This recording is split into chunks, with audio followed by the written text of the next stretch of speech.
Dulu awal mulanya Awal mula banget. SD nih. Iya. Ya pokoknya awal mula pertama kali. Kena Bisa bisnis. jualan, Iya. Kena bisnis dulu ya. Iya. Kan ada yang bisnis-bisnisan, ada yang bisnis buat ya apa?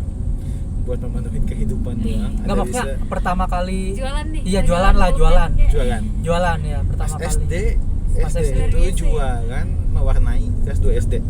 Jualan apa? Apa satu kertas itu ada namanya mewarnai gitu itu waktu zaman Oh iya iya iya Kita iya, tahu, tahu. fotokopi. Mainan ya, mainan Fotokopi, warna itu. mainan ya fotokopi jadi Di replika gitu. Oh, ya. iya. ya, jadi nanti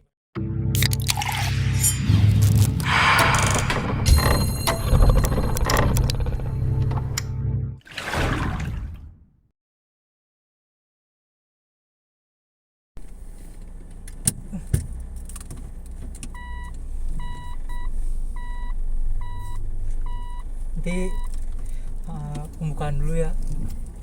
siap. Ngatur. Iya. Biasanya gitu soalnya. Iya.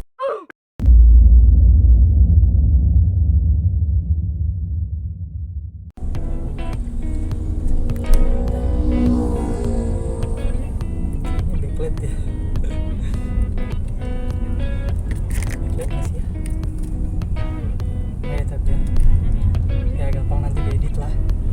oh baik lah. Oke.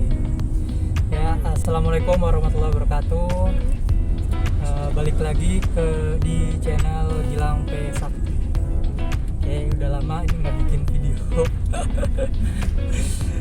Ya, rencana sekalinya bikin video kita bareng orang-orang hebat. Bottom. Ya, ini sambil di perjalanan kita muter-muter naik mobil bareng kakak-kakak di sini. Ya, mungkin langsung aja perkenalan ya dari sebelah dulu, mungkin dari Mas Dani. Halo semua yang nonton video ini, nama saya Dani. Saya ada alumni S2 di Istanbul, Turki. Baru 2 bulan di Indonesia dan ketemu Mas Gilang, sangat pemuda yang luar biasa, semangatnya tinggi. Insya Allah nih calonnya menunjukkan Cirebon. Amin. Oke, lanjut ke belakang. Halo. Assalamualaikum warahmatullahi wabarakatuh. Saya Almelisa dari S2 UIN. Bahagia banget ketemu Gilang karena sama-sama usaha bakso. Yes. Menjadi pengusaha sukses. Amin. Berkreatif dan bisa membuka peluang di desa Cirebon. Sukses selalu. Oke. Ya, jadi ini ada Kak Amel dan panggilnya apa? Mas ya? Mas Dani ya. Ini bukan Mas Dani penyanyi ya. Oke. Nah, kepo-kepo nih, pengen kepo nih. Sekarang kegiatannya apa aja sih? Ini Mas Dani dan Kak Amel. Boleh Siapa dijelasin? dulu nih? Ya, Jadi Mas Dani dulu. Ya. Saya dulu. Kalau saya nih kegiatannya sekarang aktif di konsultan pendidikan untuk mahasiswa yang mau berangkat ke Turki. Selain itu saya juga menjalankan bisnis di Turki namanya Indomaret Turki. Itu menjual produk retail dan produk UMKM Indonesia yang kita sebar di 81 kota di Turki untuk memenuhi kebutuhan warga Indonesia yang ada di sana. Selain itu juga saya ada jasa transfer uang namanya remitansi. Kalau bahasa enaknya bahasa Jawa. Remi apa? Remitansi. Remitansi. Oke. Money changer ya berarti. Oke, lanjut ke Kak Amel.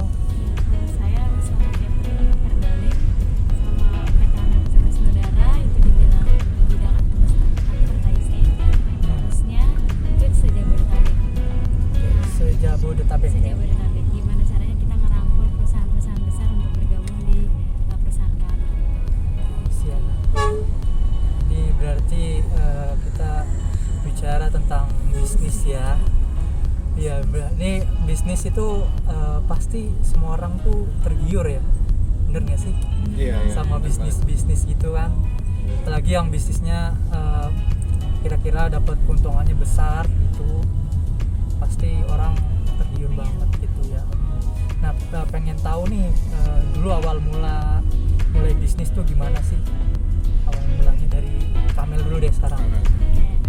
Soalnya lagi bisnis nih. sambil bisnis ya. Oke. Di jalan sambil bisnis, Iya. oke. Kalau dulu banget pertama kali itu jualan risol, itu gorengan. Itu bisnis pertama kali. Pertama kali, gokil sih. Lagi kuliah tapi malah jualan. Padahal banyak yang belum seperti sekarang anak-anak kampus yang udah jualan. Zamannya aku dulu itu 2010 itu masih nggak ada malah. Cuma aku satu-satunya Jarang ya. jarang cewek usaha risol taruh aja di meja, tiba-tiba disangkanya itu kita bawa buat mereka, ternyata enak aja, ini nggak gratis, ini bayar. Oh my god. Dari situlah, dari mulut ke mulut sampai bisa dapat orderan buat snack box, bahkan nasi kotak. Akhirnya tergiur lah menciptakan peluang itu seperti catering yang kita jalanin sekarang ini. Jadi mulanya banget, merintis dari nol banget, jualan cuma 1.000, sekarang harganya per box bukan 1.000 lagi. Oke, berarti pas kuliah itu udah mulainya. Iya, pas kuliah, pas 2010 baru masuk.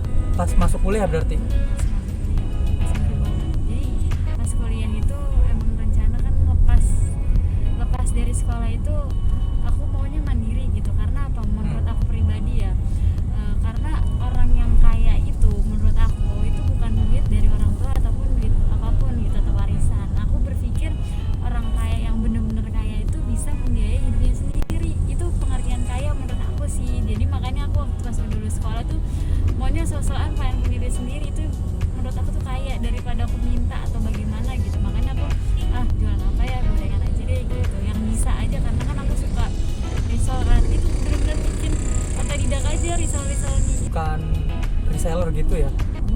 Bukan emang bener-bener aku tuh emang produksi. Jadi aku emang tipe orang yang bener-bener dari original banget, yang dari tepung banget, bukan risol ngambil di orang, bukan. Aku emang tipe orang yang pengen Mandiri ya. mandiri menciptakan produk lah, lebih suka itu. Oke.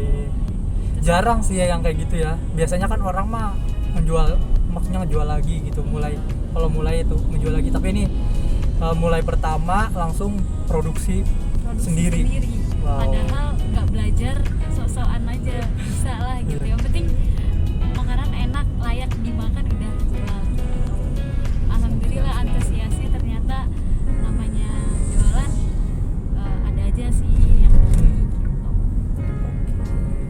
Gokil ya berarti ya. Ini karena iya, sekarang udah sekarang 2021 lah, berarti udah 11 tahun yang lalu. Ini udah 11 tahun yang lalu ya. Iya, udah lama banget. Mantap sekali. Gitu. Oke, lanjut ke ini Mas Dani. Dulu awal mulanya Awal mula banget. SD nih. Iya. Ya, Iya, pokoknya pertama awal kali mula pertama kali. Kena bisa bisnis. jualan, Iya. iya, kena bisnis. Kena bisnis dulu ya. Iya. Kan ada yang bisnis-bisnisan, ada yang bisnis buat kayak apa?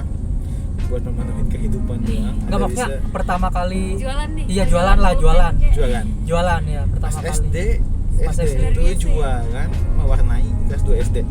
Jualan apa? Apa satu kertas itu ada namanya mewarnai gitu kalau itu waktu zaman Oh, iya iya iya iya. Ada fotokopi. Mainan ya, mainan Fotokopi. warna itu. mainan ya fotokopi. Jadi Replika gitu. Oh, ya, iya. jadi tahu, nanti tahu, mereka tahu. anak-anaknya pada mewarnai gitu.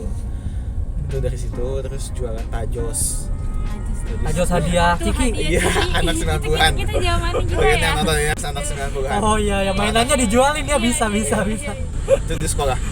Kepikiran ya, kepikiran ya. Di setiap sekolah adalah pasar. Itu dulu waktu saya waktu kecil kayak gitu mikir. Sekolah adalah pasar saya. Jadi kalau misalkan tukang ayam jualan di pasar, saya adalah tukang ayam yang jualan di sekolah. Oh, berarti Jadi, saingan sama kantin ya berarti. saya ingat sama kantin sama abang-abang depan SD. Iya, iya, Itu bener saingan banget. saya. Aki-aki semua bapak-bapak itu saingan saya. Waduh. Berarti dari Biasa. SD udah ini ya, udah mikirnya prospek gitu ya. Iya. Iya. Usaha. Udah usaha ya. Jualan komik dong, SMP jualan komik karena dulu itu masih viral. Apapun yang viral di zaman itu ketika saya usianya pada saat itu juga itu saya jual. Nah lanjut ke SMA pulsa, lalu masuk S1 Iya. roti, terus megang makanannya Kak Amel yang tadi karena kemarin waktu S1 itu diamanahin buat megang Ekonomart. Ekonomart. Jadi fakultas itu punya minimarket buat praktiknya teman-teman di S1. Nah itu saya yang kelola. Kayak ekskul gitu berarti. Kayak S2 ya, Oh. ditanggung jawabin kayak gitu.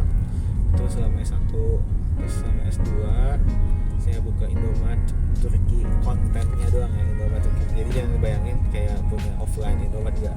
Kita bikin cuma tokonya online, bentuknya online karena di Turki dan perizinan susah, dan di situ emang lakunya itu laku yang online, dan fokusnya customernya itu segmennya ke orang Indonesia aja, 90% itu orang Indonesia yang beli.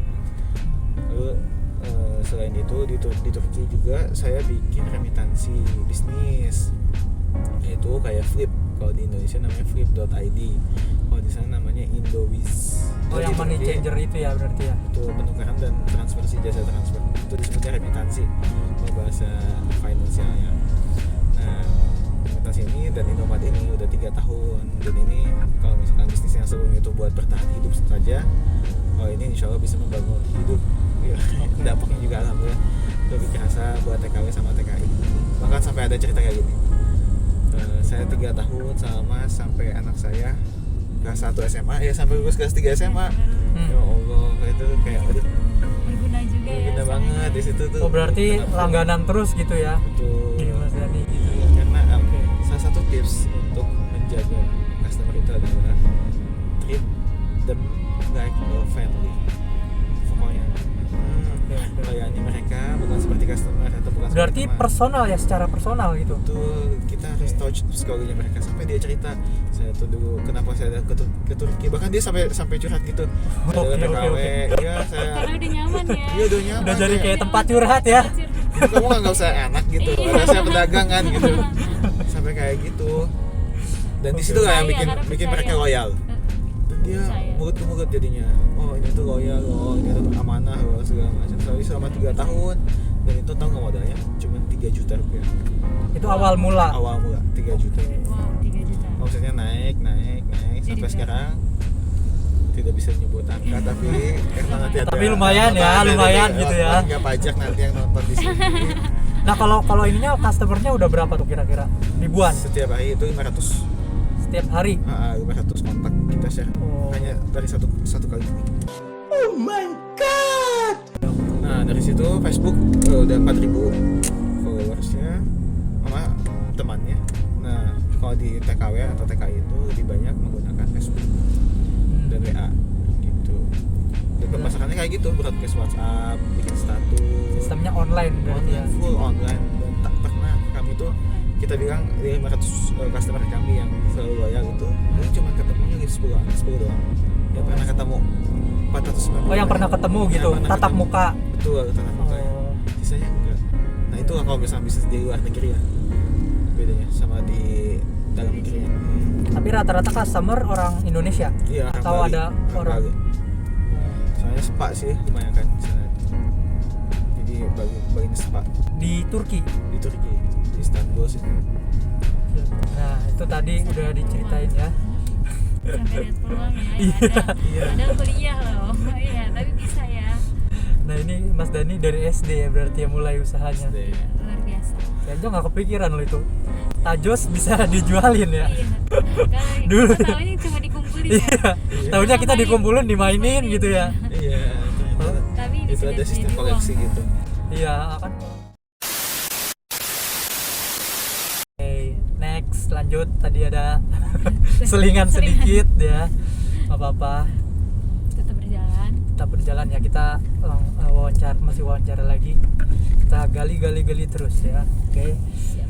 Nah, sekarang mau nanya ini nih, apa sih tentang usaha ya, bidang di usaha nih.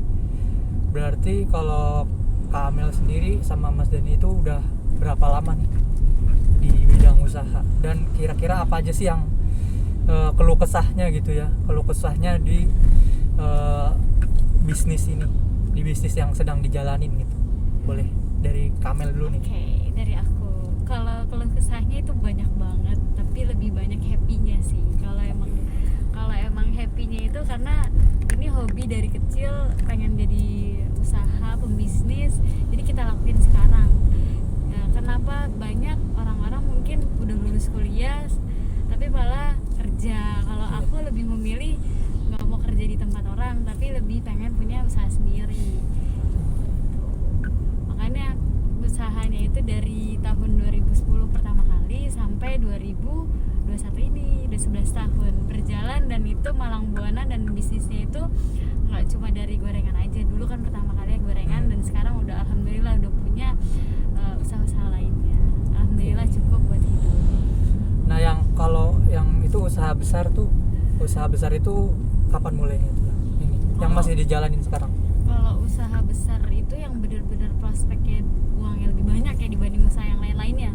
Itu sebenarnya advertising sih. Karena kenapa? Karena emang benar-benar ngerangkul satu project itu, misalnya Alfamart ya. Kita pegang yang boxnya itu seluruh cabang Alfamart di se-Jabodetabek itu kita yang pegang. Sekali tepuk dapat uang banyak gitu. Padahal kita itu bekerja sama mereka itu nggak cuma satu kali, tapi berkepanjangan, karena kita kontrak sistemnya, dan itu uangnya itu alhamdulillah semakin banyak yang kita terima itu semakin besar keuntungan. Tapi balik lagi harus penuh kehati-hatian dan ketelitian, karena emang bener-bener Ya, kerjasama kan soalnya bentuknya ya. Kerjasama proyeknya. Nah itu sih sebenarnya lebih menguntungkan, karena pasarnya itu bukan pasar yang individu, tapi lebih ke perusahaan. Itu sih yang enaknya, jadi kita cuma interaksinya itu cuma ke satu pihak gitu.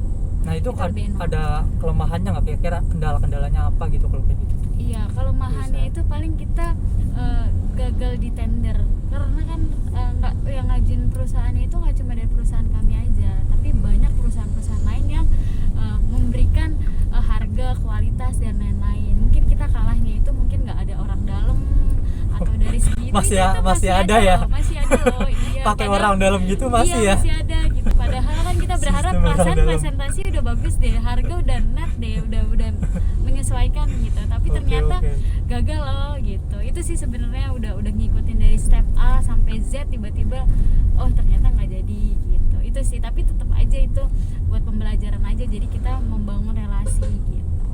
Itu jadi tantangannya berarti. Iya benar, karena membangun relasi itu siapa tahu itu ada ladang pahala buat